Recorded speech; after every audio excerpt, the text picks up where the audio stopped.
Okay, good morning students.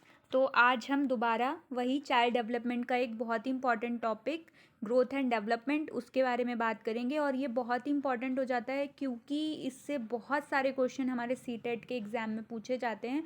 तो हमें बहुत ध्यान से इस टॉपिक को कवर करना है, हमें बहुत ध्यान से समझना है कि आखिर ग्रोथ और डेवलपमेंट है क्या, क्या चीज़ें हैं, क्यों हम चाइल्ड डेवलपमेंट के अंदर इन चीज़ों को पढ़ रहे हैं। और उसके साथ ही हम आगे की स्लाइड्स में डिस्कस करेंगे आज के ही क्लास में कि प्रिंसिपल्स ऑफ डेवलपमेंट क्या होते हैं, क्या सिद्धांत हैं जो मनोवैज्ञानिकों के द्वारा डेवलपमेंट को समझने के लिए या उसको कैटेगराइज करने के लिए हमें क्या सिद्धांत दिए हुए हैं जिससे हम डेवलपमेंट को बहुत अच्छे से और क्लियरली समझ पाएँ। तो ठीक है, इसी के साथ हम आगे बढ़ते हैं आज की क्लास में। सबसे पहले हम डिस्कस करेंगे कि meaning of growth and development, अभिवृद्धि और विकास है क्या, क्यों हमें इसे पढ़ना है, ये क्या है, सारी चीज़ें हम पढ़ेंगे आज की क्लास में। तो सबसे पहले देख लेते हैं, अभिवृद्धि और विकास दोनों शब्द प्रायः एक ही अर्थ में प्रयोग किए जाते हैं, किंतु मनोवैज्ञानिकों के द्वारा इन में कुछ अंतर होता है। तो यहाँ पे जो भी हमारे मनोवैज्ञानिकों के द्वारा अभिवृद्धि और विकास को व्यक्त करते हुए, उसको समझाते हुए क्या कहा गया है, उन्होंने कहा है कि वैसे नॉर्मली जो लोग हैं वो इसको एक ही अर्थ में प्रयोग कर लेते हैं, मतलब जहाँ पे हमें ग्रोथ यूज़ करना है वहीं पर हम डेवलपमेंट भी किन्हीं किन्हीं केसेस में यूज़ कर लेते हैं। लेकिन हमें, अगर हम टेक्निकली सोचें, अगर हम तथ्यों के अनुसार सोचें, तो हमें इन शब्दों के अंतर को समझना चाहिए और हमें ये जानना चाहिए कि इनमें अंतर होता है, कहीं ना कहीं कुछ अर्थों में इसमें अंतर है। तो उसी के लिए सोरनसन एक बहुत ही अच्छे मनोवैज्ञानिक सारे ही अच्छे होते हैं, लेकिन चाइल्ड डेवलपमेंट में के बारे में इन्होंने काफ़ी कुछ कहा है। तो उन्होंने अभिवृद्धि और विकास को डिफाइन करते हुए कहा है कि अभिवृद्धि शब्द का प्रयोग सामान्यतः शरीर और उसके अंगों के भार तथा आकार में वृद्धि के लिए किया जाता है। तो उन्होंने क्या कहा है, ग्रोथ को डिस्क्राइब करते हुए उन्होंने कहा है कि अगर हम ग्रोथ की बात करते हैं तो जो शरीर और उसके अंगों के भार तथा आकार में जो वृद्धि हो रही है, मतलब अगर हम एक मानव के शरीर की बात करें तो उसके अंगों में के भार में, यानी कि आपकी बॉडी का जो वेट है उसकी बात करें, या फिर हम आकार में वृद्धि, जैसे कि इसका सबसे अच्छा एग्जांपल है कि आपकी हाइट बढ़ रही है तो वो आपके आकार में वृद्धि हो रही है, तो अगर हम उसकी बात करते हैं तो वो वृद्धि की संज्ञा में आता है। इस वृद्धि को नापा और तोला जा सकता है, मतलब जो शारीरिक शरीर के अंगों के भार और आकार में वृद्धि की बात हो रही है, ये किस तरीके की वृद्धि है, ये एक शारीरिक वृद्धि है, इसमें हम शरीर की वृद्धि देख रहे हैं। तो वो ये कह रहे हैं कि इस वृद्धि को नापा और तोला जा सकता है, मतलब जो अभिवृद्धि है उसे नापा तोला जा सकता है। जो शारीरिक वृद्धि है आप उसे नाप सकते हो कि आपका वजन कितना है, आपकी हाइट कितनी है, लेकिन विकास का संबंध अभिवृद्धि से अवश्य होता है। वो कह रहे हैं विकास का संबंध तो अभिवृद्धि से होता है, पर यह शरीर के अंगों में होने वाले परिवर्तनों को विशेष रूप से व्यक्त नहीं करता।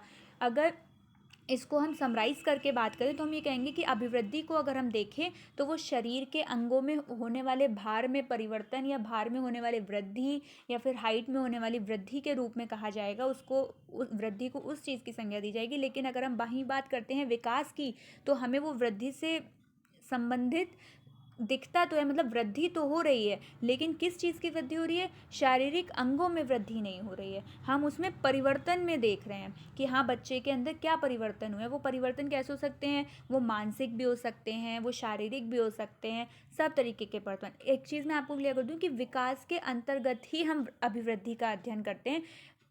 विकास एक विस्तृत अवधारणा है और अभिवृद्धि एक संकुचित अवधारणा है, ठीक है। इसको अलग अलग आप देखेंगे, लेकिन कहीं ना कहीं अभिवृद्धि जो है वो विकास का ही एक पार्ट है, ठीक है। आगे देखते हैं, हम और अच्छे से समझ पाएंगे इन चीज़ों को।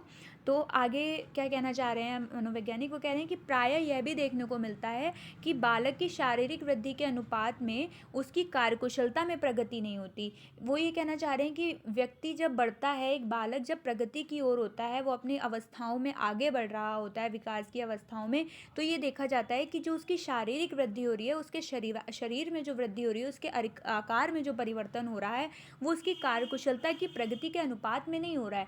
एक बालक की हाइट बहुत जल्दी बढ़ सकती है, कभी कभी क्या होता है ना, किसी किसी बच्चे की आप हाइट देखते होंगे, आप देखते होंगे पहले जब आपने उसे देखा, आप उसे बाद में देख रहे हैं कुछ दिनों बाद या कुछ सालों बाद, तो आप देखते होंगे कि अरे अचानक से इसकी हाइट बढ़ गई। लेकिन उसका मतलब ये बिल्कुल भी नहीं होता कि अगर किसी व्यक्ति की हाइट जिस स्पीड से बढ़ी है उसी अनुपात में उसकी कार्यकुशलता में प्रगति, यानी कि उसका मानसिक जो विकास है वो भी उसी अनुपात में हुआ होगा, ऐसा नहीं होता है।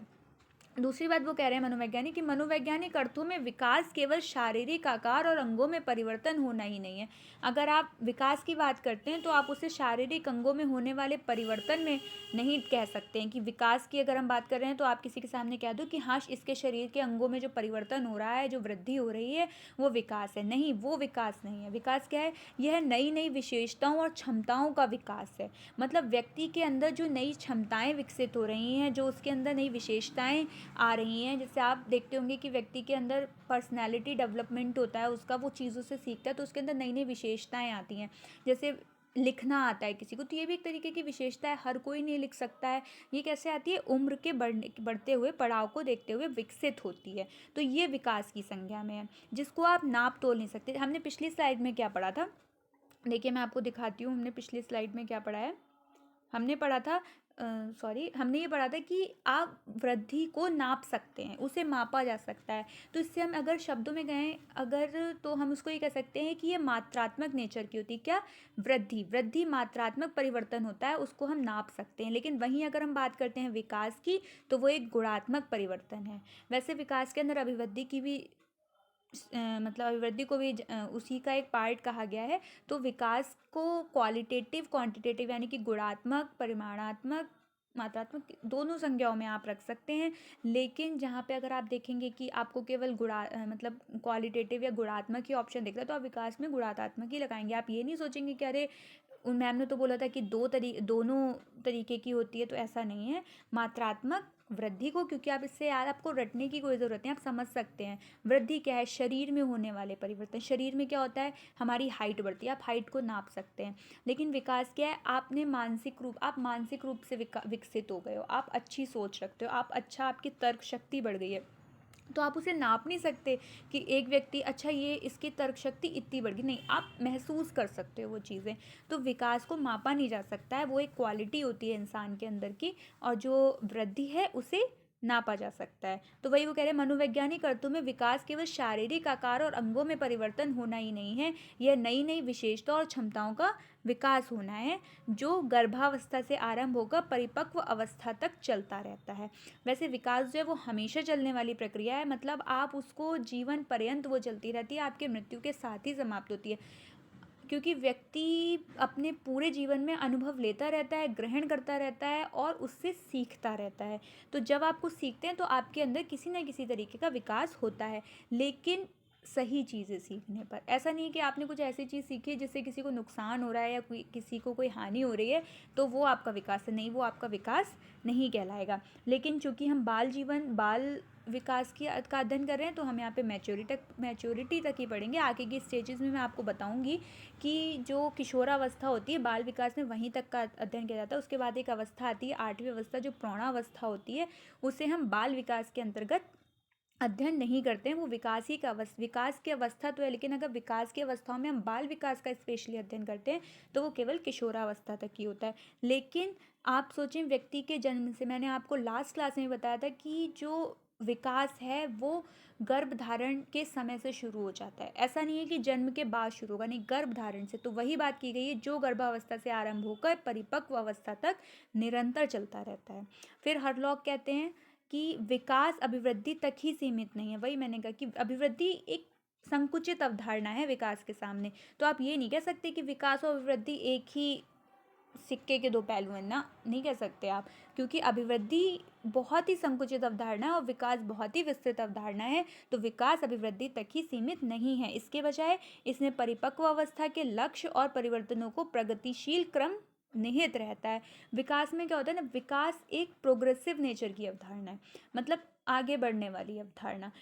एक, आप ये नहीं कह सकते कि एट रैंडम कोई चीज़ हुई और वो विकास हो गया। नहीं, एट रैंडम विकास कभी नहीं होता। विकास निरंतर चलने वाली प्रक्रिया है, वो जो है कंटिन्यूअस है नेचर में अपने, और प्रोग्रेसिव है सीक्वेंस में। मतलब एक सीक्वेंस में विकास होता है। व्यक्ति एकदम से उठ के दौड़ने नहीं लगता, वो पहले घुटनों पे चलता है। जब वो बालक होता है तो वो घुटनों पे चलता है, फिर वो खड़ा होना सीखता है, फिर वो चलना सीखता है, फिर वो दौड़ना सीखता है। आप नहीं कहेंगे कि आज हम इस बच्चे को चलना भी नहीं आता और कल ये व्यक्ति दौड़ने लगे। नहीं, एक क्रम में जो है वो विकास की प्रक्रिया चलती है।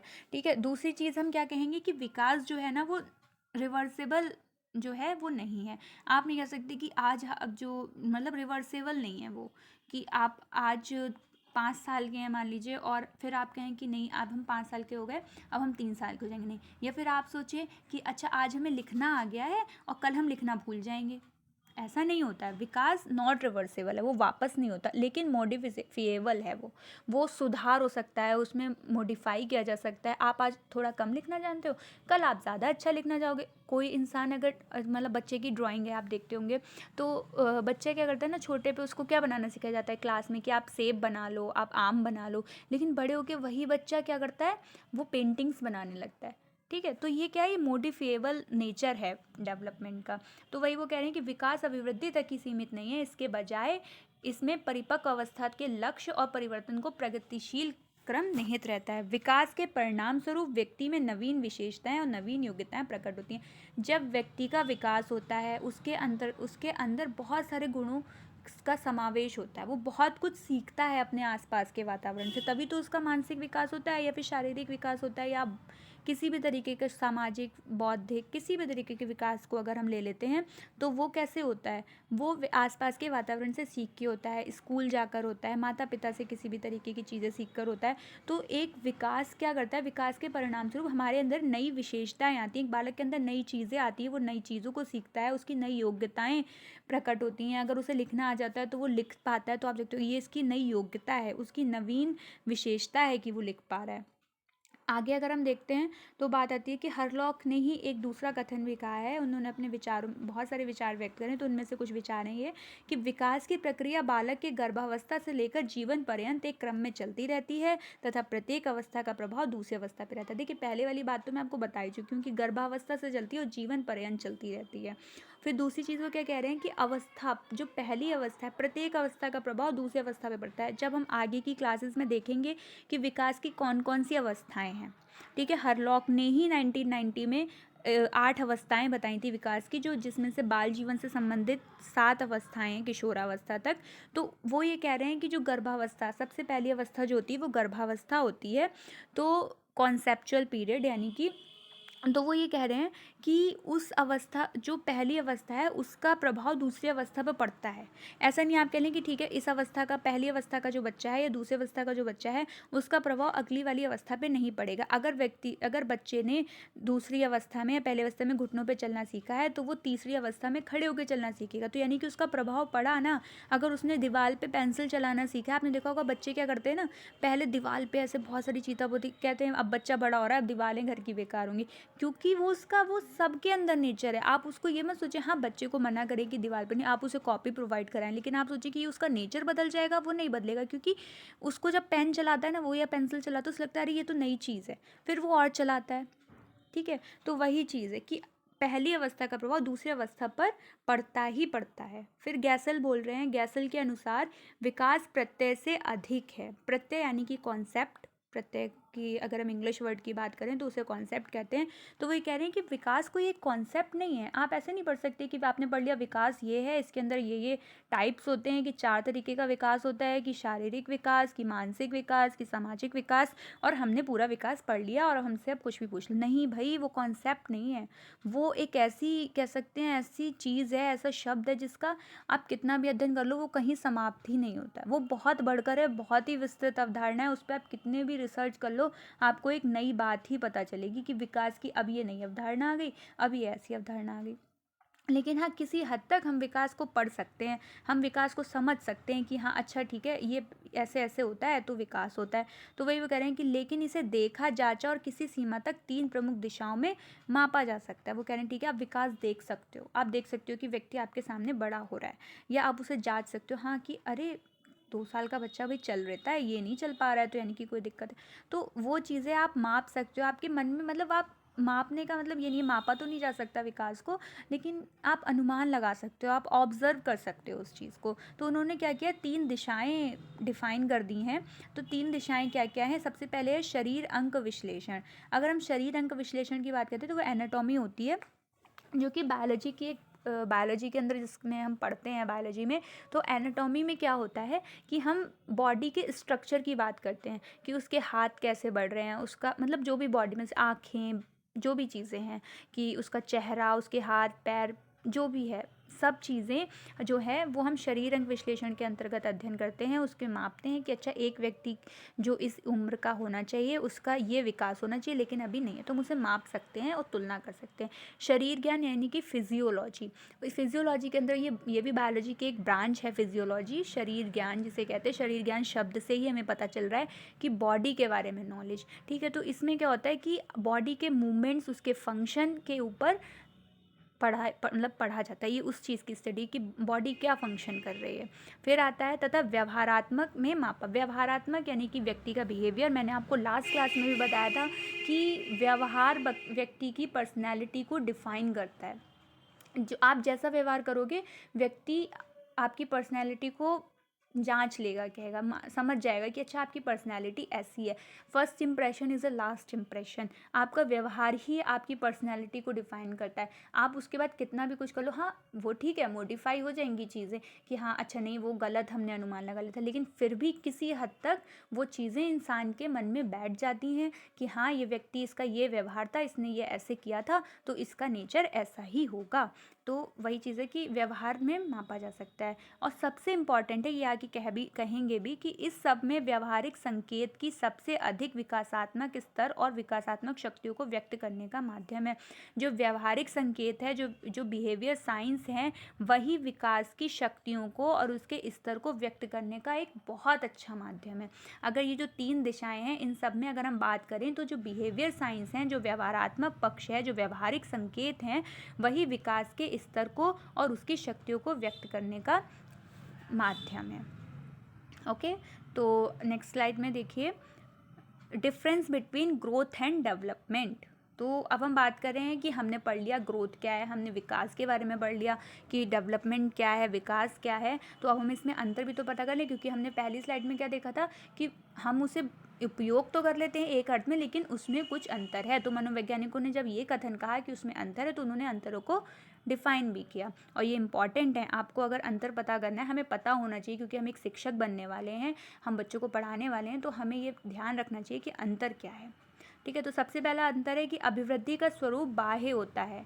ठीक है, अभिवृद्धि जो होती है वो बाह्य रूप से देखी जाती है, तभी तो आप उसको नाप लेते हैं। अगर आपके शरीर के अंदर कोई चीज़ हो रही है, आप उसको कैसे नापेंगे? तो लेकिन विकास आंतरिक होता है, वो आपका मानसिक परिवर्तन है। ठीक है, तो वो आंतरिक हो रहा है, अंदर हो रहा है ना बॉडी के। तो ये विकास आंतरिक परिवर्तन है और अभिवृद्धि जो है वो बाह्य परिवर्तन है। इसमें अंतरों में कुछ ऐसा खास नहीं है, बस जो आपने चीज़ें अभी पढ़ी हैं ना पहले की स्लाइड में, जो लोगों ने विचार अपने व्यक्त किए हैं, उन्हीं की बातों को डिफाइन कर दिया गया कि हाँ ये अंतर हैं इन चीज़ों में। फिर जैसे मैंने आपको बताया कि विकास जो है, सेकेंड लाइन में देखिएगा, अभिवृद्धि कुछ समय के बाद रुक जाती है। मतलब एक टाइम पीरियड है, बेसिकली मैच्योरिटी टाइम पीरियड होता है वो, कि मैच्योर जब आप हो गए उसके बाद आपकी जो वृद्धि है, वृद्धि क्या होता है, शरीर में परिवर्तन। तो ऐसा नहीं है आपकी जीवन भर आपकी हाइट बढ़ रही है, आप कितने भी जैसे आप बढ़ रहे हो, उम्र बढ़ रही है तो आपकी हाइट बढ़ रही है, आपके हाथ की लंबाई बढ़ रही है, आपका वजन बढ़ रहा है। ऐसा नहीं है, जीवन पर्यंत जो है वो ये चीज़ें नहीं बढ़ती हैं। ठीक है, तो वो ये कह रहे हैं कि अभिवृद्धि जो होती है वो एक टाइम के बाद रुक जाती है, लेकिन विकास जीवन पर्यंत चलता रहता है, क्योंकि व्यक्ति अपने अनुभवों से सीखता है। जैसे कि मैंने पहले कहा कि अनुभवों से सीखता है, अनुभव किसी भी उम्र में आ सकते हैं, तो इसीलिए विकास जीवन पर्यंत सीख सकता है। विकास का मतलब ये हुआ कि किसी भी चीज़ का कौशलों को आप विकास की संज्ञा दे सकते हैं। अगर किसी व्यक्ति को साइकिल चलाना नहीं आता है, तो इसका मतलब ये नहीं है कि वो आगे की उम्र में, कि भाई अब ये मैच्योर हो गया, अब ये 22 साल का हो गया, 23 साल का हो गया, अब ये व्यक्ति जो है वो साइकिल चलाना नहीं सीख सकता। वो एक गुण है, एक कौशल है, तो वो सीख सकता है। ओके, ठीक है। फिर है अभिवृद्धि का प्रयोग संकुचित अर्थ होता है और विकास शब्द का प्रयोग व्यापक अर्थ होता है। ये थोड़े ऊपर नीचे हो गए हैं, लेकिन आप ऐसे थर्ड ऐसे करके मैच कर सकते हैं। तो वह है कि अभिवृद्धि का प्रयोग संकुचित अर्थ होता है और विकास शब्द का प्रयोग व्यापक अर्थ में होता है। ठीक है, अभिवृद्धि क्योंकि विकास का ही एक पार्ट है, तो आप खुद सोच सकते हैं कि जब वो विकास का एक पार्ट है तो वो एक संकुचित यानी कि छोटी अवधारणा होगी विकास के अनुरूप, और विकास व्यापक अर्थ में प्रयोग होता है, क्योंकि उन्होंने अभी आपने देखा कि गैसल ने बोला कि जो विकास है वो एक प्रत्यय नहीं है, आप उसे कॉन्सेप्ट की संज्ञा नहीं दे सकते। तो सोचिए आप, बहुत व्यापक अर्थ है मतलब बहुत ही व्यापक अर्थ में विकास का प्रयोग होता है। फिर वो कह रहे हैं अभिवृद्धि में कोई निश्चित क्रम नहीं होता, कोई क्रम नहीं है कि अच्छा भाई ये क्रम में ही बढ़ेगा, नहीं। व्यक्ति का वजन जो है ना वो अभी बढ़ सकता है, ठीक है, मान लो उसने अभी बढ़ा 2 किलो बढ़ा, फिर वो स्थिर हो जाए, ठीक है, स्थिर हो गया या फिर वो कम हो गया, ऐसा कोई क्रम नहीं है, वो बदलता रहता है। लेकिन विकास में एक निश्चित क्रम है, ठीक है। अगर आपको बच्चा चलना सीख रहा है, जैसे मैंने आपको एग्जांपल दिया, तो पहले घुटनों के बल चलेगा, फिर वो ऐसे चलेगा। ये नहीं है कि आप भाई पहले घुटनों के बल चले, फिर आपने दौड़ना सीख लिया, लेकिन फिर आप भूल गए और फिर आप घुटनों के बल आ गए। नहीं, ऐसा नहीं हो सकता। वो एक क्रम में है, एक निश्चित क्रम है उसका, वो उसी क्रम के अनुरूप आगे बढ़ता जाता है। और अभिवृद्धि की कोई, अब दूसरे पॉइंट में मतलब दूसरे पॉइंट में अभिवृद्धि को डिफाइन करते हुए कहा जा रहा है कि अभिवृद्धि की कोई निश्चित दिशा नहीं है। आप सोचो कि इसी दिशा में अभिवृद्धि हो रही है, नहीं, कोई दिशा नहीं है, लेकिन विकास की है। अगर आपके अंदर कोई कौशल बढ़ रहा है तो वो एक निश्चित दिशा में बढ़ेगा, और उसमें दिशा भी है कि आप पहले क्या करोगे, आप जनरल चीज़ें सीखोगे, उसके बाद आप स्पेसिफिक चीज़ों की ओर बढ़ोगे, ठीक है। जो मोटर डेवलपमेंट होता है उसे फिजिकल डेवलपमेंट के अंतर्गत देखा जाता है। तो अब आप उसके बारे में जब हम आगे पढ़ेंगे तो हम ये पढ़ेंगे कि जनरल चीज़ों से स्पेसिफिक चीज़ों की ओर व्यक्ति सीखता है। ऐसा नहीं है कि व्यक्ति क्या करे, वो पहले कठिन चीज़ें सीख जाए और उसके बाद वो छोटी चीज़ों को सीखे, पहले नहीं, पहले वो ग्रॉस मोटर स्किल्स और फाइन मोटर स्किल एक कॉन्सेप्ट है, वो हम देखेंगे आगे की क्लासेस में। तो वही वो कह रहे हैं कि पहले छोटी चीज़ें सीखेगा, पहले वो छोटी चीज़ों पे कंट्रोल करेगा, एंड देन वो बड़ी चीज़ों की ओर बढ़ेगा। उसके बाद ये कह रहे हैं कि अभिवृद्धि का कोई लक्ष्य नहीं होता, ठीक है, कोई लक्ष्य नहीं है। वजन बढ़ रहा है तो बढ़ रहा है, कोई लक्ष्य नहीं है उसका। हाइट बढ़ रही है तो वो ठीक है, बढ़ रही है, वो बढ़ेगी ही, एक टाइम तक बढ़ेगी, उसका कोई लक्ष्य नहीं कि अरे हमारे पास इस चीज़ का कोई लक्ष्य नहीं है तो हम ना बढ़ाएं, नहीं, वो बढ़ेगी। लेकिन अगर आप विकास की बात करते हैं तो वो कोई उसका लक्ष्य होता है कि व्यक्ति को दौड़ना सीखना है, इसीलिए वो चलना सीख रहा है, ठीक है। अगर उसे लिखना है इसीलिए वो पेंसिल पकड़ना सीख रहा है, उसको पेंटिंग करनी है आगे जाके इसलिए वो पेंट सीख रहा है। वो किसी चीज़, कोई उसके अंदर कौशल आ रहा है, कोई स्किल आ रहा है तो वो सीख रहा है उस चीज़ को। ऐसा नहीं है कि आप उसके हाथ में पेंसिल भी नहीं पकड़ाएंगे और वो पेंटिंग करना सीख जाएगा, ऐसा नहीं है। आपको अगर उसके अंदर पेंटिंग का गुण लाना है, योग्यता लानी है, उसके अंदर इस कौशल को डालना है, तो आपके उसके हाथ में पेंसिल पकड़ानी पड़ेगी, आपको कहना पड़ेगा, मतलब उस बच्चे को उस गुण को अपने अंदर लेना पड़ेगा। हमें ये लक्ष्य रखना पड़ेगा कि हमें पेंटिंग सीखनी है, इसीलिए हमें ड्राइंग नॉर्मल पेंट करना आना चाहिए, फिर हमें पता होना चाहिए। तो ये जो है एक लक्ष्य के चलते ये डेवलपमेंट होता है। लास्ट पॉइंट है कि अभिवृद्धि को सीधे मापा जा सकता है। मैंने आपसे क्या कहा कि वृद्धि जो है वो एक मात्रात्मक परिवर्तन है। आप हाइट को नाप सकते हो, आप वजन को तोल सकते हो, लेकिन आप ये नहीं बता सकते कि व्यक्ति जब भाग रहा है तो वो मतलब आप ऐसे नहीं कर सकते कि अरे वो इतना मतलब उसे नाप नहीं सकते। आप कैसे नाप सकते हो कि किसी की सोच कितनी डेवलप हो गई है, उसके अंदर ये कौशल कितना आ गया है, ठीक है। आप देख सकते हो, हाँ, अच्छा बनाने लगा है। मान लो कोई आप ड्राइंग कर रहे हो, आपने कहा ठीक है लक्ष्य है कि हमें पेंटिंग करना इस बच्चे को सिखाना है, अब वो सीख रहा है, तो आप एक टाइम पीरियड पे उससे ये कह सकते हो हाँ तुम अच्छा करने लगे हो, लेकिन तुम उसको कितना अच्छा करने लगे हो नहीं बता सकते आप। मात्रात्मक परिवर्तन नहीं है वो। तो वही वो कह रहे हैं कि विकास का सीधा मापन संभव नहीं है, लेकिन अभिवृद्धि का सीधा मापन संभव है। इसको अगर हम और मॉडिफाई करें, लैंग्वेज को थोड़ा ठीक लगेगी उसमें, तो हम ये लिख सकते हैं कि अभिवृद्धि एक मात्रात्मक परिवर्तन है, उसे मापा जा सकता है, लेकिन जो विकास है वो एक गुणात्मक परिवर्तन है, उसको मापा नहीं जा सकता है, ठीक है। आई होप आपको ये समझ में आए होंगे। अब हम नेक्स्ट देखते हैं। ओके, देन ये है अभिवृद्धि व विकास के सिद्धांत। तो अगर हम बात करते हैं अभिवृद्धि और विकास के सिद्धांत की, principles of growth and development. तो principles and growth and development, तो सिद्धांतों का अध्ययन क्यों किया जाता है, सिद्धांत कहाँ से आते हैं, ये सभी को पता है कि सिद्धांत दिए जाते हैं उस चीज़ को समझने के लिए, बहुत सारे अध्ययन किए जाते हैं, उसके बाद सिद्धांतों का निर्माण किया जाता है। तो सबसे पहले अगर हम बात करें ग्रोथ एंड डेवलपमेंट के सिद्धांतों के बारे में, तो अच्छा मैं आपको बताऊँ कि अब आप सोचें कि अरे ग्रोथ एंड डेवलपमेंट तो अलग अलग है, तो उसके सिद्धांत एक कैसे हो सकते हैं। तो ये है ना कि इतना अंतर है नहीं, लोग व्यवहारिक रूप से इतना अंतर लेते नहीं हैं, इसलिए एक ही उसमें उसको डिफाइन कर दिया गया है। तो वो कह रहे हैं कि समान प्रतिमान का सिद्धांत, ये पहला सिद्धांत है अभिवृद्धि का, कि प्रिंसिपल ऑफ यूनिफॉर्म पैटर्न। क्या है ये, एक जाति के जीवों में विकास का एक क्रम पाया जाता है, ठीक है। विकास की गति का प्रतिमान भी समान रहता है। अगर आप एक जाति की जीवों में देखते हैं तो विकास क्रम समान रहता है, मतलब अगर आप मानव जाति की बात करते हैं तो उसमें परिवर्तन सेम है कि एक 2 साल का जो कैटेगरी है कि इस उम्र में बच्चा चलना सीखेगा, इतने महीने का बच्चा घुटनों पे चलना सीखेगा, इतने महीने का बच्चा, तो लगभग वो सेम रहती है। कभी कभी कुछ कारण हो जाते हैं कि थोड़ा एक आध महीना इधर उधर हो जाए, लेकिन ऐसा नहीं है, क्रम समान है। वो पहले बैठेगा, फिर घुटना चलेगा, फिर चलेगा, ऐसे करके, तो वो क्रम समान है और प्रतिमान भी समान रहता है। मतलब जो उसकी रेट है, प्रतिमान है, वो समान ही रहता है। गैसल ने भी इस सिद्धांत का समर्थन करते हुए कहा। अब गैसल ने क्या कहा? गैसल ने कहा कि यद्यपि दो व्यक्ति समान नहीं होते किंतु सभी सामान्य बाल, सॉरी ये नीचे आप मैं बोल रही हूँ, आप देख लीजिएगा, ये थोड़ा कट हो गया है। तो ये बोल रहे हैं कि यद्यपि दो व्यक्ति समान नहीं होते हैं किंतु सभी सामान्य बालकों के विकास का क्रम समान होता है।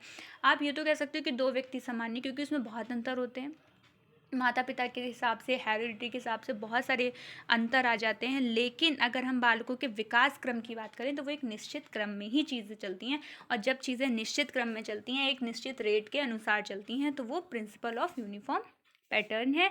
और एक जाति के सभी जीवों में एक ही क्रम पाया जाता है। मोस्ट इम्पॉर्टेंट थिंग है ये, ठीक है। उसके बाद आता है सामान्य से विशिष्ट क्रियाओं का सिद्धांत। मैंने आपको क्या बताया कि हम पहले सामान्य चीज़ों को करना सीखते हैं, हम एकदम से पेंटिंग करना नहीं सीख जाते। हम पहले पेंसिल पकड़ना सीखते हैं, पहले कलर पकड़ना सीखते हैं, पहले ब्रश पकड़ना सीखते हैं, उससे पहले हम हाथ में कोई चीज़ पकड़ना सीखते हैं, ठीक है। तो सामान्य से विशिष्ट क्रियाओं का सिद्धांत है, बालक का विकास सामान्य क्रियाओं से विशिष्टता की ओर होता है। बालक के विकास के सभी क्षेत्रों में सर्वप्रथम सामान्य प्रतिक्रिया होती है, उसके बाद यह विशिष्ट रूप धारण करती है। अब आप पेंटिंग का उदाहरण ले लो, आप चलने का उदाहरण ले लो, आप पढ़ने का उदाहरण ले लो, आप खाना खाने का उदाहरण ले लो, किसी भी चीज़ का आप उदाहरण ले लो, पहले वो सामान्य चीज़ें करता है। एटलीस्ट आप ये देखेंगे ना कि हाथ चलाने में आप बच्चे को देखते हो ना, पहले वो दो ऐसे पूरे हाथ से पकड़ते हैं, ऐसे हथेली, उन्हें बॉटल पकड़नी, उन्हें नहीं पता है कि हमें बॉटल ऐसे पकड़नी है। आप देखते हो छोटे बच्चे को कहते हैं अरे बॉटल पकड़ लो, वो अपनी बॉटल भी नहीं पकड़ पाता है। क्यों? क्योंकि उसको उंगलियां का यूज़ करना नहीं आता। उंगलियों का यूज़ करना एक विशिष्ट क्रिया है, ठीक है। तो विशिष्ट क्रियाएं तो बाद में आती ना, पहले सामान्य क्रिया थी, पहले वो पूरे पूरे हाथ चलाना सीखेगा, पहले वो चलना सीखेगा, तो वो चीज़ें तो सामान्य, किसी भी आप क्रिया की बात कर लो, उसका एक ही क्रम है कि पहले वो सामान्य चीज़ें सीखेगा, उसके बाद वो विशिष्टता की ओर बढ़ेगा। बहुत आसान सा ये सिद्धांत था। दूसरा सिद्धांत भी देखिए, मैं कह ही रही हूँ कि विकास एक कंटिन्यूअस प्रोसेस है। देखिए 2 सिद्धांत तो आपको ऐसे ही याद हो गए। सतत विकास का सिद्धांत, मानव के विकास का क्रम गर्भावस्था से लेकर प्रौढ़ावस्था तक सतत रूप से चलता रहता है। यहाँ पे मानव के विकास की बात की गई। आप ये मत सोचिएगा कि मैम ने तो बोला कि किशोरावस्था तक आता है, नहीं, यहाँ पे मानव के विकास की बात की गई है। जब एक बालक के विकास की बात की जाएगी तो किशोरावस्था तक ही होगा, ठीक है, हर लॉ के अनुसार। तो उन्होंने बोला कि मानव के विकास का क्रम गर्भावस्था से लेकर प्रौढ़ावस्था तक सतत रूप से चलता रहता है। जब माँ के पेट में, मैं फिर से रिपीट कर देती हूँ कि गर्भावस्था से लेकर, जन्म से नहीं, गर्भावस्था से लेकर प्रौढ़ावस्था तक जो व्यक्ति है, जो मनुष्य है, उसमें निरंतर एक क्रम चलता रहता है। दूसरी बात कह रहे हैं कि बालक में गुणों का विकास एकाएक नहीं होता, इनका विकास सतत रूप में मंद गति से होता है। किसी भी बच्चे के अंदर जो क्वालिटीज़ हैं, चाहे वो बोलना हो, लिखना हो, किसी के सामने अपनी चीज़ों को व्यक्त करना हो, किसी का आदर करना हो, आपको उसके अंदर सारे गुण सिखाने होंगे और अचानक से नहीं आ जाएंगे। चाहे वो साइकिल चलाना हो, खाना खाना हो, बाइक चलाना हो, दौड़ना हो, पढ़ना हो, लिखना, उठना, बैठना, एटलीस्ट एनीथिंग जो भी व्यक्ति कर रहा है, जो भी चीज़ें वो कर रहा है, जो भी उसके अंदर गुण है, जो उसके अंदर मानसिक क्रियाएं जो वो कर रहा है, वो सब यकायक नहीं आती। रैंडम कोई भी चेंज विकास नहीं कहलाता है। आपको वो उस व्यक्ति में धीरे धीरे वो विकसित होती हैं और एट लास्ट हमें उसका रिजल्ट मिलता है, ठीक है, जिसे हम योग्यता या कौशल के रूप में देख लेते हैं। उसके बाद आता है चौथा सिद्धांत है परस्पर संबंध का सिद्धांत, इंटर रिलेशन, दो चीज़ों के बीच रिलेशन। क्या है? इस सिद्धांत से तात्पर्य है कि बालक के विभिन्न गुण परस्पर संबंधित होते हैं। एक गुण का विकास जिस प्रकार हो रहा है, अन्य गुण भी उसी अनुपात में विकसित होता है, ठीक है। भैया आप अगर कोई व्यक्ति, आप कहते हैं ना, हम लोग कहते हैं कि एक कंटिन्यूस प्रोसेस है। ऐसा नहीं है कि आपने लिखना सीख लिया तो आप, लिखना तो बहुत बाद में सीखता है, पहले व्यक्ति जो होता है सुनता है, ठीक है, बालक सबसे पहले सुनता है, फिर वो बोलता है। अगर उसे बोलना ही नहीं आएगा तो लिखना तो बहुत दूर की बात है। तो सब कोरिलेट हैं। ऐसा नहीं है कि जब उसे बोलना आएगा फिर वो लिख पाएगा, ठीक है, और जब वो लिख पाएगा फिर वो पढ़ पाएगा। हम क्या करते हैं ना, बच्चों को आपने देखा होगा छोटे छोटे, तो सबसे पेरेंट्स क्या करते हैं, उसे छोटे छोटे पोएम्स याद करा देते हैं, उनको गिनतियाँ याद तो हो जाती हैं लेकिन वो लिख नहीं पाते हैं। तो इसका मतलब जो सुनने का गुण है वो सबसे पहले आता है, फिर बोलने का गुण आता है। वो उन्होंने सुना, उसको उन्होंने बार बार सुना और फिर वो उस चीज़ को बोल रहे हैं, उसके बाद वो लिखता है, ठीक है। तो लिखने का गुण आता है, लेकिन सब परस्पर संबंधित है ना। ऐसा नहीं है कि आपने उसको लिखना सिखा दिया और उसे पढ़ना आ ही नहीं रहा है, ऐसा नहीं है। सब हर एक गुण में एक परस्पर निर्भरता, एक परस्पर संबंध पाया जाता है और वो उसी अनुपात में विकसित होते हैं। फिर है भिन्नता का सिद्धांत। शरीर के सभी अंगों का विकास एक गति से नहीं होता, इनके विकास की गति में भिन्नता पाई जाती है। अब यहाँ पे देखा जाए तो शरीर के अंगों की बात कर दी गई, तो वो कह रहे हैं कि सब में समान गति से विकास नहीं होता, अलग अलग गति से होता है। अगर समान गति से होने लगे तो आप ये सोचो, जिस अनुपात में हाइट बढ़ रही है अगर उसी अनुपात में हाथ बढ़ने लगे तो कैसा होगा, नहीं हो सकता ना, वो चीज़ सेम नहीं हो सकती। या उसी चीज़ में हमारा चेहरा बढ़ने लगे, फेस, तो वो एक अनुपात है कि बॉडी का इतना अनुपात है, उसमें जो है सिर का इतना अनुपात है। या हम इंटरनल ऑर्गन्स की अगर बात करते हैं तो वो चीज़ें भी अगर उसी अनुपात में बढ़ेंगी तो आप सोचो कैसे हो पाएगा, नहीं हो पाएगा ना, वो चीज़ें नहीं हो सकती। तो इसीलिए भिन्नता पाई जाती है, विकास तो होगा लेकिन अलग अलग अनुपात में। यह सिद्धांत शारीरिक पक्ष के साथ साथ मानसिक पक्ष पर भी लागू होता है। आप ये सोचें कि जिस हिसाब से आपकी उम्र बढ़ रही है उसी अनुपात में आपके अंदर मानसिक कुशलता आ रही है, आपके अंदर कौशलों का विकास हो रहा है, तो ऐसा नहीं होता है। क्योंकि अगर ऐसा हो तो अगर ऐसा निश्चित ही हो तो हर बूढ़ा इंसान या हर जो एक कह सकते हैं एजेड इंसान जो हमसे उम्र में बड़ा है या हमसे छोटा है तो उसके अंदर बुद्धि कम ही हो, ऐसा नहीं है।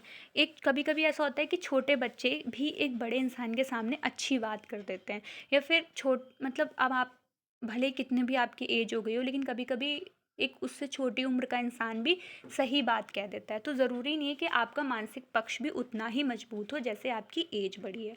फिर वो कह रहे हैं ओके, ठीक है। उदाहरण के लिए बालक में सामान्य बुद्धि का विकास 14 से 15 वर्ष की आयु में पूर्ण हो जाता है, किंतु तर्क शक्ति मंद गति के साथ बढ़ती है।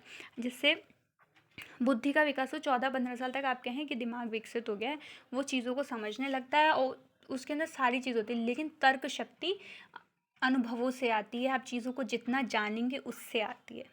ओके, फिर है, आई एम सॉरी ये थोड़ा ऊपर नीचे स्लाइड्स हो गई हैं, ये मुझे एडिट करनी पड़ेंगी, ठीक है। तो ये principle of development direction, English में तो दिख रहा है तो हम देख लेते हैं कि प्रिंसिपल ऑफ डेवलपमेंट डायरेक्शन, इसी को केंद्र परिधि की ओर विकास का सिद्धांत भी कहते हैं। तो ये जो है इसको क्या बोलेंगे हम, विकास की दिशा का सिद्धांत, आप हिंदी में भी नोट कर लीजिए। तो यह है विकास की दिशा का सिद्धांत, मतलब दिशा, एक दिशा में ही विकास चल रहा है। आप इसे क्या कह सकते हैं, केंद्र परिधि की ओर भी सिद्धांत कह सकते हैं। केंद्र परिधि मतलब केंद्र की तरफ चीज़ें आ रही हैं, तो वो ये कह रहे हैं कि जैसे मैंने आपको बताया कि सामान्य से विशिष्ट की ओर, तो वही वो एक अलग सिद्धांत हो गया। यहाँ पे दिशा की बात की जा रही है, तो इसमें बोल रहे हैं इसमें विकास सिर से पैर की ओर एक दिशा के रूप में होता है। बालक का सिर पहले विकसित होता है और पैर सबसे बाद में। यही बात उसके अंगों के नियंत्रण पर भी लागू होती है। अगर हम किसी भी बालक की बात करें तो उसका सिर सबसे पहले विकसित होता है। तभी आप देखेंगे छोटे बच्चे का जो सिर होता है वो उसकी फुल बॉडी से बड़ा होता है, लेकिन धीरे धीरे अनुपात बदल जाता है। क्यों? क्योंकि पूरे शरीर का विकास होता है। जैसे मैंने आपसे कहा कि हर शरीर के सभी अंगों का विकास एक अनुपात में नहीं होता, तो वही चीज़ है। तो वो कह रहे हैं कि इसीलिए जो उसका सिर है वो पहले विकसित हो जाता है, उसके बाद उसके पैर विकसित होते हैं। और यही बात उसके नियंत्रण पर भी लागू होती है कि बच्चा अपने सिर पे पहले कंट्रोल करना सीखता है, उसके बाद अपने पैरों पे कंट्रोल करना सीखता है। इसलिए पहले वो सिर उठाना सीख जाता है, करवट लेना सीख जाता है, लेकिन चलना बहुत बाद में सीखता है। उसके बाद दूसरा सिद्धांत आता है कि व्यक्तिगत विभिन्नताओं का सिद्धांत, प्रिंसिपल्स ऑफ इंडिविजुअल डिफरेंस। व्यक्तिगत विभिन्नताएं जो भी हैं वो भी एक व्यक्ति के विकास को प्रभावित करती हैं, उसकी गति को नियंत्रित करती हैं। व्यक्तिगत विभिन्नताओं के आधार पर ही किसी भी व्यक्ति के विकास की गति तीव्र और मंद हो सकती है। ये देख लीजिए, यही लिखा होगा कि बालकों के विकास के क्रम में व्यक्तिगत विभिन्नताएं भी अपना प्रभाव दिखाती हैं। इनके प्रभाव के कारण विकास की गति में अंतर आ जाता है। किसी के विकास की गति तीव्र और किसी के विकास की गति मंद हो जाती है। इसीलिए आवश्यक नहीं है कि सभी बालक एक निश्चित अवधि पर ही किसी विशिष्ट अवस्था की परिपक्वता प्राप्त कर लें। ज़रूरी नहीं है कि आप कह दो 15 साल का बच्चा एक निश्चित इस अवधि पर आके परिपक्वता हो ही मैच्योर हो ही जाएगा, ऐसी कोई ज़रूरत नहीं है। उसकी व्यक्तिगत जो विभिन्नताएं हैं, जो उसको समाज मतलब जो उसको माहौल दिया जा रहा है, वो चीज़ भी इफ़ेक्ट डालती है किसी भी बालक के विकास पर। ठीक है, ये सारे सिद्धांतों के 7 सिद्धांत हैं। वैसे तो सारी स्लाइड्स ठीक थी, लास्ट वाली में ही थोड़ी दिक्कत आ गई है, तो मैंने बोल दिया है, आप ध्यान रखिएगा। फिर हम बात करते हैं विकास सिद्धांतों का महत्व।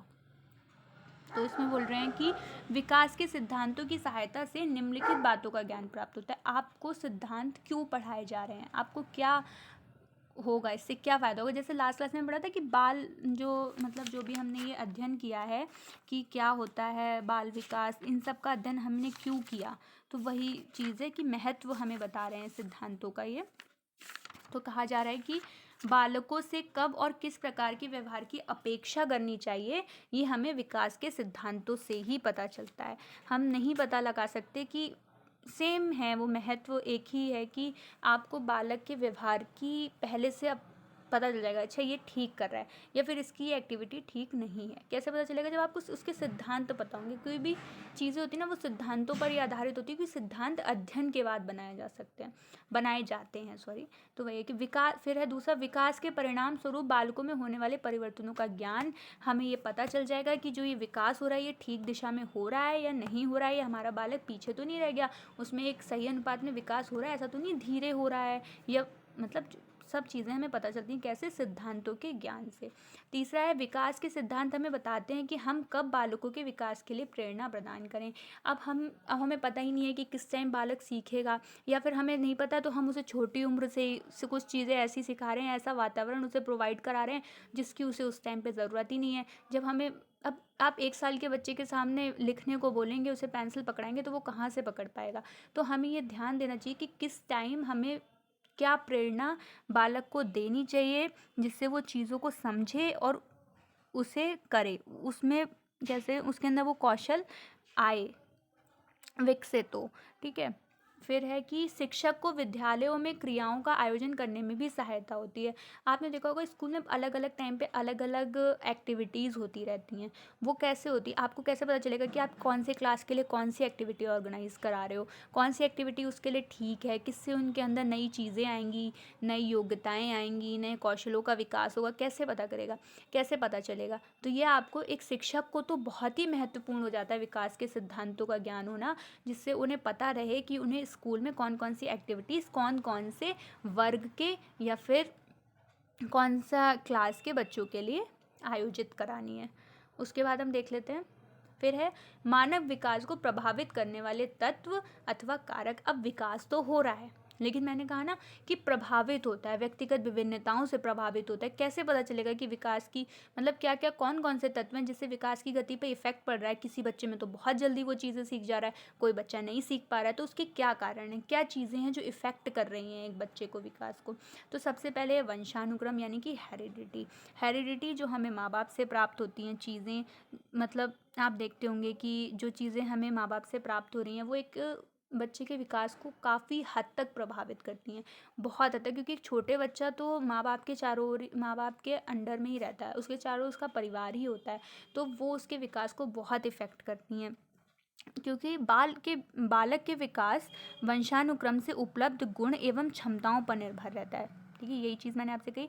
फिर है कि उसके अंदर ना जब आप एक चीज़ मतलब वो करिएगा, ध्यान दीजिएगा कि जब बच्चा छोटा होता है, जब छोटा क्या होता है, जब वो गर्भ में ही होता है माँ के, तब से ही उसके अंदर उसके पैतृक गुण आने लगते हैं। ठीक है, तो हेरिडिटी बहुत ज़्यादा इफ़ेक्ट करती है, बहुत ही मेन फैक्टर है ये जो विकास की गति को प्रभावित करती है।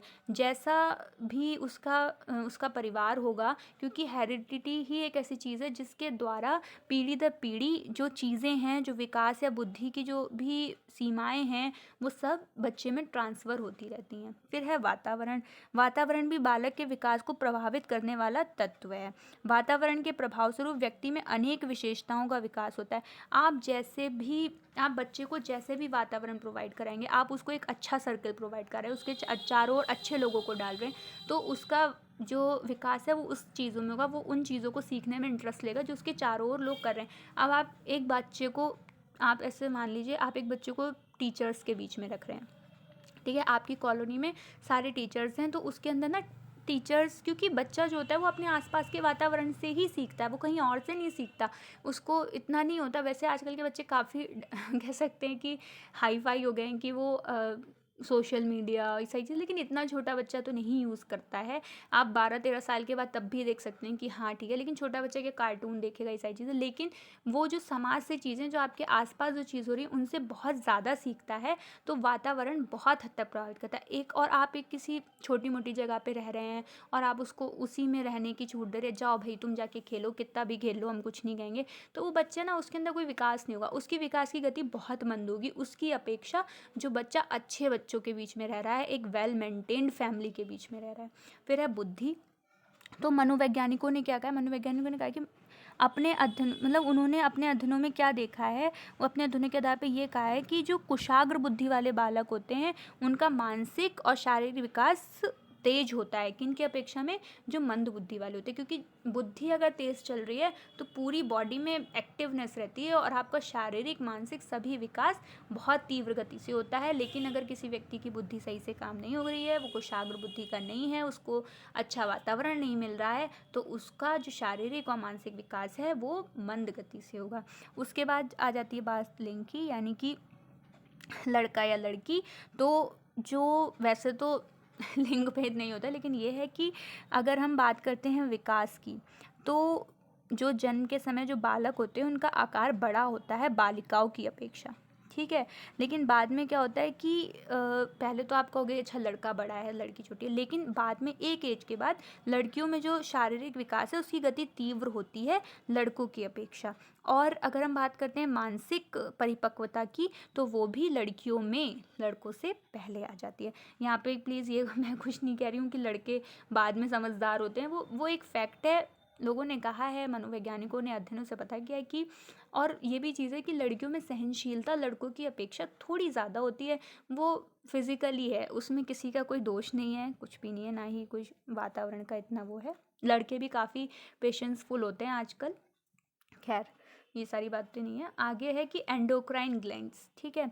जो ये ग्लैंड्स हैं ये हमारी बॉडी में एक प्रकार का मतलब रस बॉडी में फ्लो होता है, केमिकल्स कह सकते हैं, ठीक है। वो हमारी बॉडी में ऐसे कैसे घूमते रहते हैं, ठीक है, पूरी बॉडी में ऐसे, तो ब्लड में वो रहते हैं। तो वही बोल रहे हैं कि ये भी विकास को कहीं ना कहीं प्रभावित करते हैं। अगर हम एग्जाम्पल को देखें तो जो थायराइड ग्लैंड है, ठीक है, वो अगर किसी थायराइड ग्लैंड जो होता है वो व्यक्ति के बालक के हाइट को इफ़ेक्ट करता है। अगर वो एक जो भी उसका मतलब हम बायोलॉजी तो नहीं पढ़ रहे हैं यहाँ पे, लेकिन जो भी उसका एक लेवल या कह सकते जो भी मात्रा या जो भी होता होगा, वो अगर उस निश्चित मात्रा में या उस कैटेगरी से नहीं वो होती है, तो जो बालक की हाइट है वो इफ़ेक्ट करती है और वो हाइट में कम रह जाता है, ठीक है। उसके बाद कहते हैं बर्थ ऑर्डर। बर्थ ऑर्डर कहने का मतलब है कि आप कौन से नंबर के बच्चे हो, पहले, दूसरे, तीसरे, चौथे। तो अगर अध्ययन के अनुरूप देखा जाए तो जो पहला बच्चा है उसकी अपेक्षा जो दूसरा, तीसरा, चौथा बच्चा है उसमें विकास की गति तेज होती है। तेज क्यों होती है? क्योंकि हम कहते हैं ना कि व्यक्ति अनुकरण से सीखता है, वो दूसरों को देख के सीखता है। तो जो छोटा बच्चा है वो पहले बच्चे से देख के सीख लेगा, क्योंकि फैमिली में होता है ना कि बड़ा भाई होता है, उसकी अच्छा मुझे ये ऐसे आया था, तो उसे पता होता है कि ये चीज़ कैसे सिखानी है, कैसे क्या करना है। तो इसीलिए जो बाद वाले बच्चे होते हैं उनके विकास की गति तीव्र होती है, और कोई मेन रीज़न नहीं है। फिर है भयंकर रोग व चोट। भयंकर रोग एवं चोट बालक के विकास में बाधा पैदा करते हैं। कैसे? अगर लंबी बीमारियों के कारण बालक का शारीरिक विकास अवरुद्ध हो जाता है, मतलब अगर कोई व्यक्ति जो है वो काफ़ी लंबे टाइम से बीमार है, तो उसके अंदर शारीरिक विकास रुक जाएगा, उसका मानसिक विकास भी किसी हद तक रुक जाएगा, क्योंकि मन हर चीज़ से प्रभावित होता है। आपके चोट लगेगी तो आपको एक स्ट्रेस हो जाएगा, ठीक है। तो वही चीज़ है, वो मानसिक रूप से प्रभावित करता है और शारीरिक रूप से तो करता ही करता है। कभी कभी आपने देखा होगा एक लंबी बीमारी के बाद इंसान फिर कहता है अरे पहले तो हम ठीक थे, अब देखो जब से इसको ये बीमारी हुई है तब से ये देखो कितना पतला हो गया है। तो सेम चीज़। फिर है पोषाहार। तो ये है कि वर्ष 1995 में वॉटरूल हैं उन्होंने कहा था वो अफ्रीका और भारत के बालकों के विकास पर कुपोषण के प्रभाव का अध्ययन करके उन्होंने क्या किया, उन्होंने भारत के और अफ्रीका के 2 जगह के बच्चे लिए और उस पर कुपोषण के प्रभाव का अध्ययन किया। उन्होंने देखा कि भाई देखते हैं पोषाहार का कोई न्यूट्रिशंस का कोई इफेक्ट पड़ता है नहीं पड़ता है। तो उन्होंने क्या कॉन्क्लूजन निकाला, उन्होंने कहा कि कुपोषण भी बालकों के शारीरिक और मानसिक विकास को अवरुद्ध करता है। भाई बच्चे को खाना नहीं मिलेगा तो उसको क्या है, वीकनेस रहेगी, तो वो पढ़ेगा लिखेगा नहीं। मान लो आपको साइकिल चलाना सीखना है, किस तरीके का विकास है, एक कौशल है आपके अंदर आना चाहिए, या उठना बैठना चलना है। अब बच्चा कमज़ोर है तो उसको भाई वो खड़ा हो ही नहीं पाएगा, तो उसके अंदर विकास की गति में मंद गति होगी ना, या फिर हो सकता है विकास हो भी ना इतना जल्दी, तो वो अवरुद्ध है पोषाहार भी। फिर है शुद्ध वायु एवं प्रकाश। ये एक तरीके से देखा जाए तो रोग से संबंधित है कि अगर आपको शुद्ध वायु नहीं मिलेगी, प्रकाश नहीं मिलेगा, तो आपके अंदर रोग होंगे, आप बीमार रहने लगोगे, और अगर आप बीमार होगे तो आपके विकास में अवरुद्ध पैदा होंगे, आप रोग मतलब वो आएंगे, रोग आएगी। फिर है प्रजातीय प्रभाव के कारण बालकों के विकास में विभिन्नताएं पाई जाती हैं। अध्ययन से पता चलता है कि उत्तरी यूरोप की अपेक्षा भूमध्य सागरीय बच्चों का विकास तेज गति से होता है। जो एटमॉस्फेयर है वो भी कहीं ना कहीं डेवलपमेंट को प्रभावित करता है, इस बात से ये कहना चाह रहे हैं। ओके, तो अब हमारा आज की क्लास इतनी ही थी। आई होप आपको समझ में आई होगी। पहली क्लास भी, जिन्होंने मेरी पहली क्लास नहीं देखी है वो जाके देख सकते हैं। मैं प्लेलिस्ट बना रही हूँ और डेली कोशिश करूँगी कि मैं एक वीडियो अपलोड करूँ आगे की, और किसी दिन अगर टाइम ज़्यादा हुआ तो फिर मैं और भी वीडियोज़ अपलोड कर दूँगी। ठीक है, तो आप बताइएगा कि वीडियो कैसी लगी कमेंट सेक्शन में, और लाइक, सब्सक्राइब और शेयर करिएगा। Thank you.